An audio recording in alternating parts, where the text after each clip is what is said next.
Let's go over the Common Language Runtime. Now, the Common Language Runtime is composed of a couple of things here. Now, it is the Common Language Runtime, but also within that Common Language Runtime is the Common Type System and the Common Language Specification.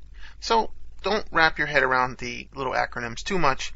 CLR is just the Common Language Runtime. You might confuse CTS and CLS. We'll just go over it really quickly, and then you'll let it sink in. But it's really just a way that we're going to be able to manage our programs, and we're going to be able to work within a specification for language and types and things like that. And then also another way that other languages that are .NET enabled languages that work within the .NET framework, we're going to allow, or we're going to describe these languages as languages that are either compliant to the Common Language Specification or they're non-compliant, meaning that if they are compliant, then other languages can make use of the features that are within that compliance. So it's not really that complicated, but it does get a little bit wordy in this particular area. But just know that these three elements here make up the Common Language Runtime. This is what enables the .NET framework to actually be considered a runtime environment, because it's actually running our programs. It's housing our programs and it's running our programs. What it does is it has the job of locating our assemblies, our programs, and it has the job of loading them when they're needed and then managing these .NET types for us. So it has a lot to do. It also manages memory. It ensures that our types are safe, type safety, and it helps with language integration.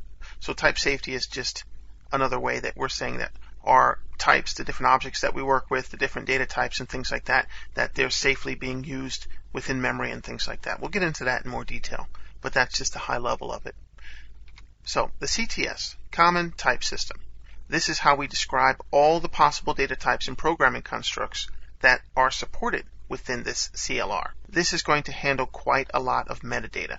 The .NET framework is heavily involved with metadata, and that's just ways that we can describe our programs, describe our types, describe everything within the .NET universe, that we're not just programming it, but it is logically being understood through metadata. Now we have the Common Language Specification. So again, this is just the third part of it all. This is going to describe the language-specific programming constructs, the elements of the language that all the languages can work with or can agree on, and this is going to be compliant. You might see CLS compliant.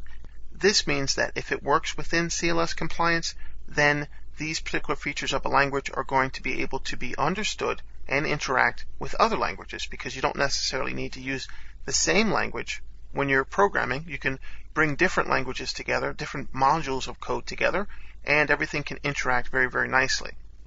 So that makes everything very, very easy to understand. So not to gloss it over and make it sound oversimplified, the Common Language Runtime is very, very important. We're going to talk about it throughout the training.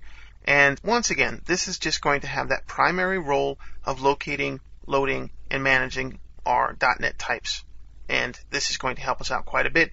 It's really the foundation of what's going on with the .NET framework. And you can just look at it as that for the time being.